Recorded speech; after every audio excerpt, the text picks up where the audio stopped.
ಇನ್ನು ನೆಕ್ಸ್ಟ್ ನಿಮ್ಮ power TV ಯಾವುದೇ ಸುದ್ದಿಯನ್ನು ಬಿತ್ತರಿಸಿದ್ರು ಅದು ಇಂಪ್ಯಾಕ್ಟ್ ಆಗೋವರೆಗೂ ಬಿಡೋದಿಲ್ಲ, ಅದಕ್ಕೊಂದು ತಾರ್ಕಿಕ ಅಂತ್ಯ ಕೊಡೋ ತನಕವೂ ಬಿಡೋದಿಲ್ಲ ಅನ್ನೋದಕ್ಕೆ ಈ ಸುದ್ದಿಗೆ ಸಾಕ್ಷಿ.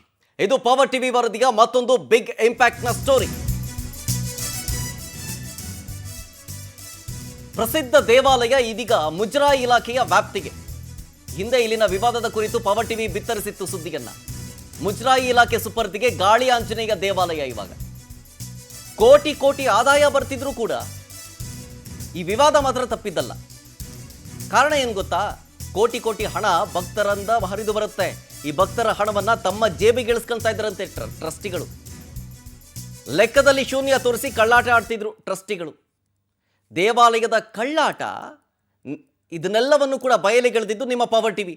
ಹೆಂಗೆ ಕಳ್ಳಾಟ ಆಡ್ತಿದ್ರು ಅಂತ ಬರೋದು ಒಂದಷ್ಟು, ಆದರೆ ಅದನ್ನು ಜೇಬಿಗೆ ಇಳಿಸ್ಕೊಳ್ಳೋದೇ ಹೆಚ್ಚಿತ್ತು.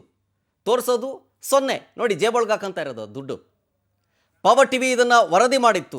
ಆ ವರದಿಯ ಬಳಿಕ ಮುಜರಾಯಿ ಇಲಾಖೆ ಅಲರ್ಟ್ ಆಗಿ ಈಗ ಈ ಗಾಳಿ ಆಂಜನೇಯ ದೇವಾಲಯವನ್ನು ಮುಜರಾಯಿ ಇಲಾಖೆಗೆ ವ್ಯಾಪ್ತಿಗೆ ಒಳಪಡಿಸಿದ್ದಾರೆ. ಇದಕ್ಕೆ ಸಂಬಂಧಪಟ್ಟಂತೆ ಸಚಿವರಾದಂತಹ ರಾಮಲಿಂಗಾರೆಡ್ಡಿ ಅವರು ಒಂದು ಸ್ಪಷ್ಟನೆಯನ್ನು ಕೂಡ ಕೊಟ್ಟರು. ಏನಪ್ಪ ಆರಾಮ್ ಸರ್? ಹೌದು ಸರ್, ಶಶಿಧರ್ ಸರ್, ಪವರ್ ಟಿವಿಯಿಂದ ರಿಪೋರ್ಟರ್ ಸರ್. ಗೊತ್ತಾಯ್ತು ಹೇಳಿ.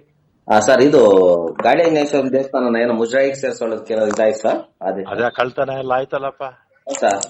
ಅದಾದ್ಮೇಲೆ ರಿಪೋರ್ಟ್ ಕೊಟ್ಟಿದ್ದಾರೆ, ತಗೊಂಡಿದ್ದಾರೆ. ಹಾ ಆ ಕಳ್ತನ ಆಗಿದ್ ನೋಡಿದ್ರಲ್ಲ ವಿಡಿಯೋ? ಸರ್, ನಾನೇ ಸ್ಟೋರಿ ಮಾಡಿ ಸರ್. ಅದು ನೀವೇನ ಮಾಡಿದ್ದು? ಅಷ್ಟೇ. ಮಾಡ್ರ ಸರಿಯಾಗಿದೆ ಅಂತ ಅಚ್ಚೆ ನೋಡಿ. ಏನಪ್ಪ ಅದು ಕನ್ಫರ್ಮ್ ಅಲ್ಲ ಸರ್, ಮುಜರಾಯಿಗೆ ಸೇರೋದು? ಹೌದೌದು. Thank you sir. ನಿಮ್ಮಿಂದಾನೇ ಆಗಿದ್ದದು. ಹಾ ಇದು ಬಂತಲ್ಲ ಇನ್ಸಿಡೆಂಟ್. ಹಾ ಆಮೇಲೆ ಅಲ್ಲಿ ಏನು ಈ ಪ್ರತಿ ವರ್ಷನೂ ಏನ್ ಲೆಕ್ಕನು ಸೊನ್ನೆ, ಹಾ ಉಳಿತಾಯ ಸೊನ್ನೆ. ಹಾ ಅದೇ ರಿಪೋರ್ಟ್ ಬಂತು, ಮುಜರಾಯಿ ತಗೊಂಡಿದೀವಪ್ಪ. ಕೊಡ್ತಾರೆ ಇದ್ರ ಬಗ್ಗೆ ಇನ್ನಷ್ಟು ನಮ್ಮ ಪ್ರತಿನಿಧಿ ಶಶಿಧರ್ ಲೈನ್ನಲ್ಲಿ. ಶಶಿಧರ್, ಈ ಟ್ರಸ್ಟಿಗಳೆಲ್ಲ ಬಂದಿದ್ದಷ್ಟು ದುಡ್ಡಾದರೆ ಜೇಬುಗಿಳಿಸ್ಕೊಳ್ಳೋದೇ ಜಾಸ್ತಿ ಆಗಿತ್ತು. ಈ ಕಳ್ಳಾಟ ಆಡಿದ್ದಕ್ಕೆ ಈಗ ನಮ್ಮ ಪವರ್ ಟಿವಿಯ ವರದಿಯ ಇಂಪ್ಯಾಕ್ಟ್ ಅನ್ನುವಂತೆ ಈಗ ಮುಜರಾಯಿ ಇಲಾಖೆಗೆ ಸೇರ್ಪಡಿಸಲಾಗಿದೆ ಈ ಗಾಳಿ ಆಂಜನೇಯ ಟೆಂಪಲ್ ಅನ್ನ. ಎಲ್ಲವೂ ಓಕೆ, ಈಗ ಈ ಕಳ್ಳಾಟ ಆಡಿದಂತ ಟ್ರಸ್ಟಿಗಳ ಮೇಲೆ ಕ್ರಮ ಇಲ್ವಾ?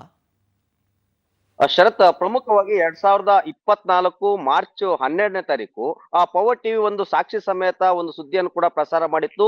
ಅದರಲ್ಲೂ ಕೂಡ ನಗರದಲ್ಲಿ ಪ್ರಸಿದ್ಧ ದೇವಸ್ಥಾನಗಳಿಂದಾದಂತ ಗಾಳಿ ಆಂಜನೇಯ ಸ್ವಾಮಿ, ಅದು ಮೈಸೂರು ರಸ್ತೆಯಲ್ಲಿರುವಂತಹ ಬ್ಯಾಟರಾಯನಪುರದಲ್ಲಿದೆ. ಇಲ್ಲಿ ಪ್ರತಿನಿತ್ಯ ಕೂಡ ಸಾವಿರಾರು ಜನ ಸಂಖ್ಯೆಯಲ್ಲಿ ಕೂಡ ಬರ್ತಾರೆ. ರಾಜ್ಯದ ಪ್ರಸಿದ್ಧ ದೇವಾಲಯ ಕೂಡ ಇದು ಒಂದು.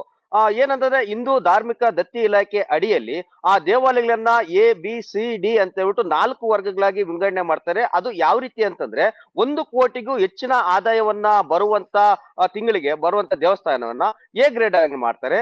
ಆದ್ರೆ ಈ ಒಂದು ಗಾಳಿ ಆಂಜನೇಯ ಸ್ವಾಮಿ ದೇವಸ್ಥಾನ B ಗ್ರೇಡ್ಗೆ ಬರುತ್ತೆ. ಸುಮಾರು 70 ರಿಂದ 80 ಲಕ್ಷವರೆಗೂ ಪ್ರತಿ ತಿಂಗಳು ಕೂಡ ಆದಾಯ ಬರುತ್ತೆ. ಆದ್ರೆ ಆ ಒಂದು ಟ್ರಸ್ಟ್ ಅಲ್ಲಿ ಇದುವರೆಗೂ ಕೂಡ ಆಡಳಿತವನ್ನ ನಡೆಸ್ತಾ ಇತ್ತು. ಅದು ಮುಜರಾಯಿ ಇಲಾಖೆಗೆ ಸೇರಿರಲಿಲ್ಲ.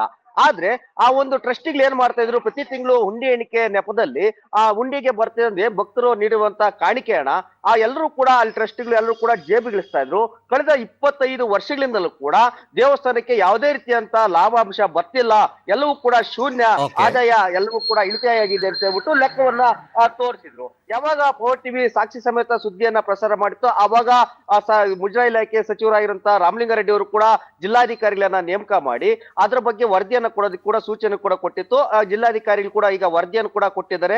ಹೀಗಾಗಿ ಮುಜರಾಯಿ ಇಲಾಖೆ ಒಂದು ವರದಿಯನ್ನ ಅಲ್ಲಿ ಪರಿಶೀಲನೆ ಮಾಡಿದಾಗ ದಾಖಲೆಗಳನ್ನ ಏನ್ ದೇವಸ್ಥಾನಕ್ಕೆ ಬಂದಂತ ಆದಾಯವನ್ನ ಇಲ್ಲೂ ಕೂಡ ಲೆಕ್ಕವನ್ನು ಕೂಡ ತೋರಿಸಿಲ್ಲ.